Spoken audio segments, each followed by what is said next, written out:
लोकसभा चुनाव के बाद जो रिजल्ट आए हैं उसको लेकर भारतीय जनता पार्टी के अंदर एक बड़ी बेचैनी दिखाई पड़ रही है। दरअसल भारतीय जनता पार्टी ने झारखंड में 14 में से 5 ट्राइबल सीट लूज किया है। उनके जो उम्मीदवार थे वो हार गए। हम बताएंगे कि इसके पीछे की क्या कहानी है। नमस्कार, आप देख रहे हैं समाचार प्लस।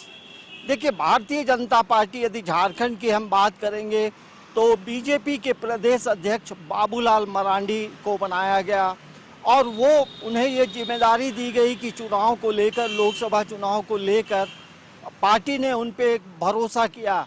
लेकिन हम कह सकते हैं कि बाबूलाल मरांडी ने चुनाव प्रचार भी धुआंधार किया।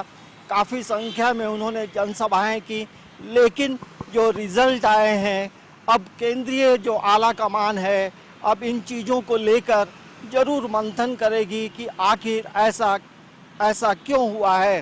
देखिए, इस चुनाव में कुछ ऐसी चीज़ें भी हुई हैं जो ये बीजेपी को ये समझ में नहीं आ रहा है, या फिर जो वोटरों का जो मिजाज था, ट्राइबल वोटरों का जो मिजाज था, उसे पढ़ पाने में हमें लगता है कहीं ना कहीं बीजेपी के जो मंथन करने वाले लोग थे वो पीछे रह गए।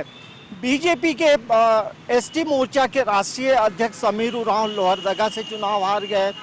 केंद्रीय मंत्री अर्जुन मुंडा लोहरदगा से चुनाव हार गए। तो पार्टी को लग रहा है कि आखिर ट्राइबल जो वोटर है उसके बीच बीजेपी जम क्यों नहीं पा रही है।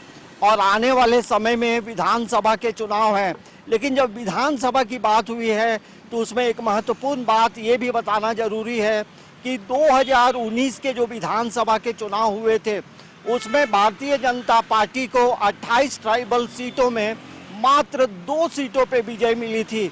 आखिर क्या वजह है कि जो झारखंड के जो ट्राइबल वोटर हैं या फिर जो रिजर्व सीट है उन क्षेत्रों में बीजेपी की जो पकड़ होनी चाहिए वो पकड़ क्यों नहीं हो पा रही है। ऐसा भी सुनने को मिल रहा है कि आने वाले समय में क्या जो उड़ीसा के जो राज्यपाल हैं रघुवर दास, जो राज्य के पूर्व मुख्यमंत्री रहे हैं, क्या उनकी भी पुनर्वापसी इस झारखंड की राजनीति में होगी।